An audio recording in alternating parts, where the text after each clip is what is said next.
My daughter-in-law forgot her phone in my house, and when it rang, the screen showed my husband's face. My husband had been dead for 5 years. Before we begin, a huge thank you to all of you. We've officially hit 500 subscribers. It's a small milestone, but a big deal for us. And now our eyes are set on the 1,000 subscribers goal. To help us get there, please hit the like button. Subscribe so you never miss a story. And let me know in the comments where you're watching from and how you're doing. Your support truly encourages us and keeps this channel going now. Let's jump into the story. The morning sun slipped through the lace curtains of my farmhouse kitchen, laying soft shadows across the old oak table. I'd eaten breakfast at that table with Harold for 47 years.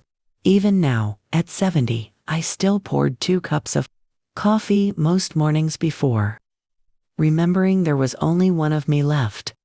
Grief doesn't disappear. It just learns how to sit quietly beside you. I was washing the mugs when I heard the buzzing sound. At first, I thought it was a fly trapped near the window.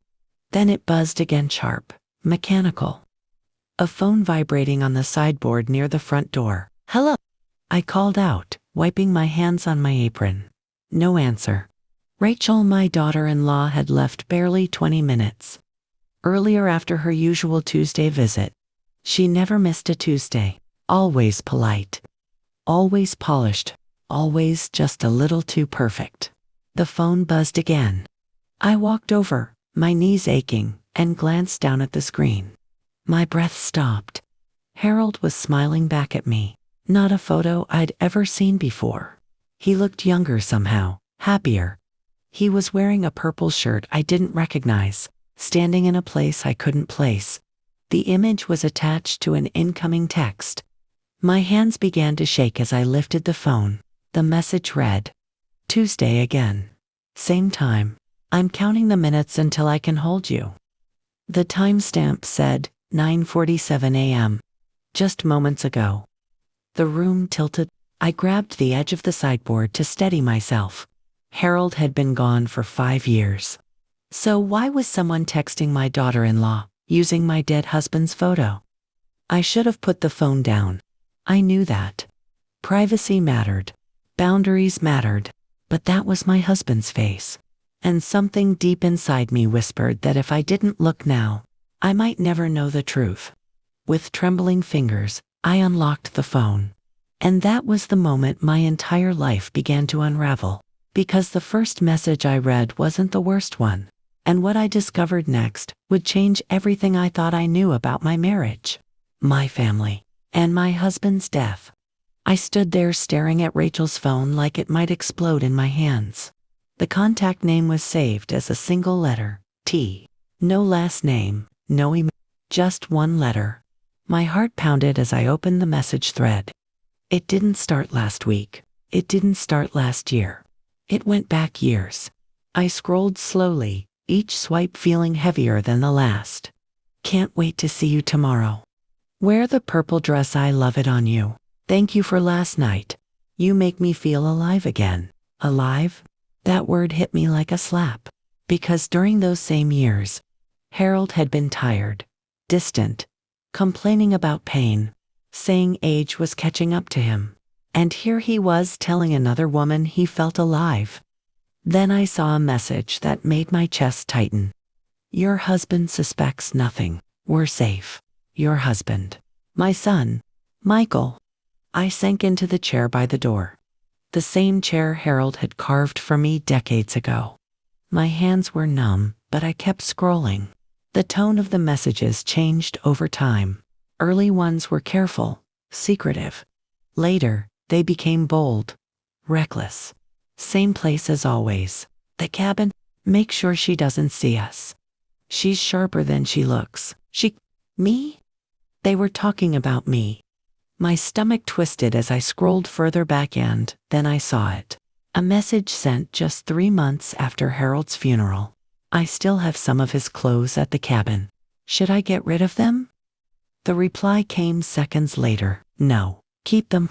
I like sleeping in his shirts. They still smell like him." The phone slipped from my fingers and clattered onto the floor. I stared at the wall, my mind refusing to accept what my eyes had just read. My husband. My dog. Behind my back. In my home. For years. Suddenly. Memories rushed in. Tuesday afternoons. Harold claimed he was visiting his brother. The same brother who had died 2 years before Harold did. Had those Tuesdays been lies? I picked up the phone again, my hands shaking harder now, and opened the photo gallery. What I saw there made my breath catch. Photos of Harold and Rachel together, smiling, touching, laughing, and in the background of more than one photo, my farmhouse, my porch, my barn. They hadn't just betrayed me. They'd done it under my roof. And just when I thought the betrayal couldn't go any deeper, a new message appeared on the screen that made one terrifying question unavoidable. If Harold was gone, then who was still pretending to be him? The phone vibrated again in my hand. I nearly dropped it. A new message appeared at the top of the screen sent just seconds ago. Did you forget your phone? Michael just called me looking for you. Call him back before he gets suspicious. My heart slammed against my ribs. Harold was dead. So whoever this was, wasn't him. I stared at the contact name again. T. Whoever T was, he knew everything. He knew about the affair. He knew about my son. He was still protecting Rachel and using my husband's face to do it. I forced myself to breathe and scrolled again. Slower this time, searching for patterns. The messages after Harold's death were different, colder, more calculated. I can give you everything he couldn't. I'm younger, stronger. I won't leave you alone like he did. A wave of nausea washed over me. Then I found a message from years earlier that made my blood run cold. Tom keeps asking questions about my Tuesday trips. We need to be careful. Tom, Harold's nephew. My nephew by marriage. I leaned back in the chair, staring at the ceiling as pieces began sliding into place. Tom was in his late 30s, lived in Burlington, visited often after his father died. He'd helped handle paperwork, sort documents, clean out old files. He'd had access. My thoughts were interrupted by the sound of tires crunching on gravel. Rachel's silver SUV. She was back. Panic flared in my chest. I had seconds, maybe less, to decide what to do. Confront her now, with my heart still racing and no plan. Or pretend I knew nothing and learn more. The doorbell rang. I slid the phone into my apron pocket, pressed my palm against my thigh to steady myself, and forced a smile onto my face. Coming here, I called out. When I opened the door, Rachel stood there, perfectly composed, lips curved in a polite smile. But now that I knew what to look for, I saw it, the tension behind her eyes. The calculation. My phone, she said lightly. I must have left it here. I feel so silly. I haven't seen it, I lied smoothly, shocking myself. But come in. We'll look together. She stepped inside, her perfume trailing behind her.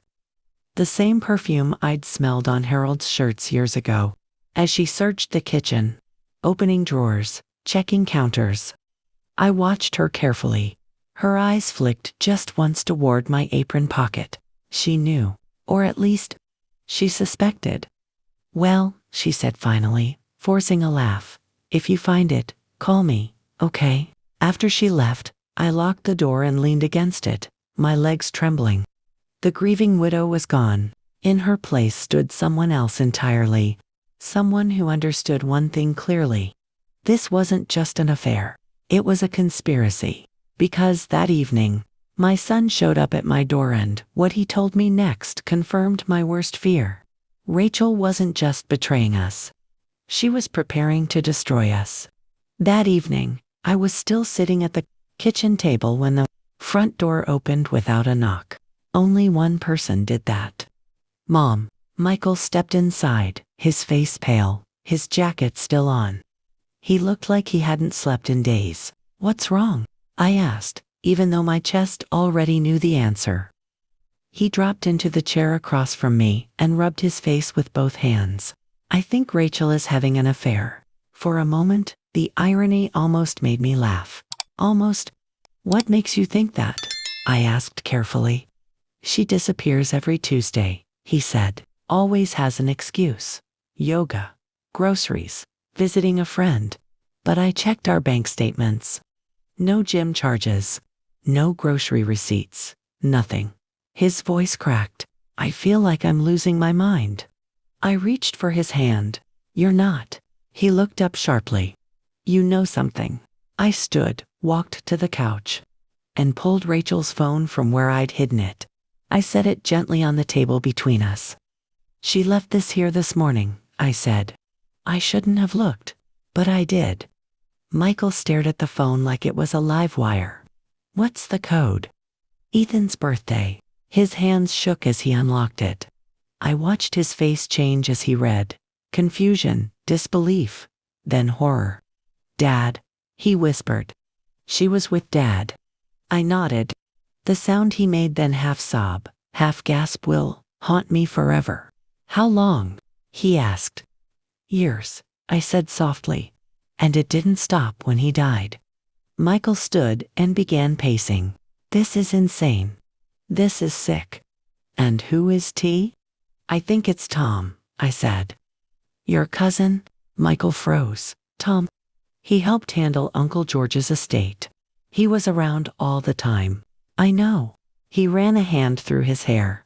I want to confront her tonight. No, I said firmly. Not yet. He looked at me like he didn't recognize me. Mom, they destroyed our family. And if you confront her now, I replied calmly, she'd deny everything. Destroy evidence, and turn this on you. Or on me. He stopped pacing. So, what do? We learn everything, I said. Every lie. Every secret. Every mistake they've made. Michael swallowed hard. And then, I said, meeting his eyes. We make sure the truth comes out in a way they can't escape. Before he could respond, there was a knock at the door. A firm one. I opened it to find a woman holding a badge. Mrs. Sullivan, she said, I'm Detective Morrison. I need to speak with you about your husband's death. Because in that moment, I realized something terrifying. This wasn't just betrayal anymore. It was turning into a criminal investigation, and somehow I was the suspect. Detective Morrison sat across from me in my living room, her notebook open, her eyes sharp but unreadable. Mrs. Sullivan, she said, we're reopening your husband's case. Michael stiffened beside me. Reopening. Dad died of a heart attack. So we believed, she replied calmly. But we received an anonymous report raising concerns about his medication and a possible financial motive. My stomach dropped. What financial motive? Michael asked. Detective Morrison glanced at her notes. A life insurance policy. $500,000. Purchased 3 months before your father's death. I stared at her. There was no insurance payout. That's what surprised us, she said. According to our records, the policy exists, but the funds were never distributed to you. Michael turned to me. Mom, did you know about this? I shook my head slowly. Harold handled the finances near the end. Rachel offered to help when things got overwhelming. The detective's pen paused. Rachel had access to your accounts, she asked. Yes, Michael said quietly. She said she was helping. And your husband's medication? Morrison asked. Who organized that? I swallowed. Rachel did. She was a nurse. She said the pills had changed suppliers when Harold mentioned they looked different. Silence filled the room. Detective Morrison closed her notebook. Mrs. Sullivan, for now, you're considered a person of interest. Michael shot to his feet. This is ridiculous. I understand how this sounds, she said evenly, but someone is pointing the finger at your mother.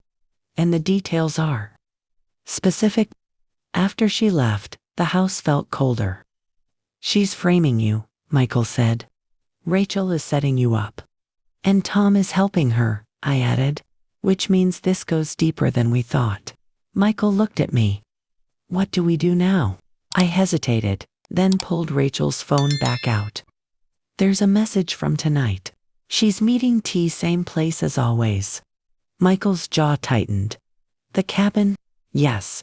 You want to follow them. I want the truth, I said. And they're getting careless. We took Michael's truck and left my car at the house. The GPS coordinates hidden in one of the photos led us north, down dark country roads, until we reached a narrow dirt path. Lights glowed ahead.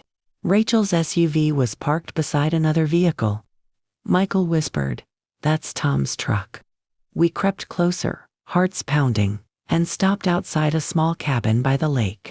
Through the window, we saw them sitting together laughing, drinking wine, relaxed. Then Tom spoke. "I can't believe she's falling for it," he said. Rachel laughed softly. "By the time they arrest her, the insurance money will be ours." Michael's hand tightened around my arm. Because in that moment, we didn't just hear betrayal. We heard a confession, and what they said next about my husband's death proved something unthinkable. Harold hadn't just died. He had been murdered. I felt my legs weaken as Tom's words sank in. Murder. Not illness. Not fate. Not age. Rachel leaned back in her chair, swirling her wine like she was discussing weekend plans.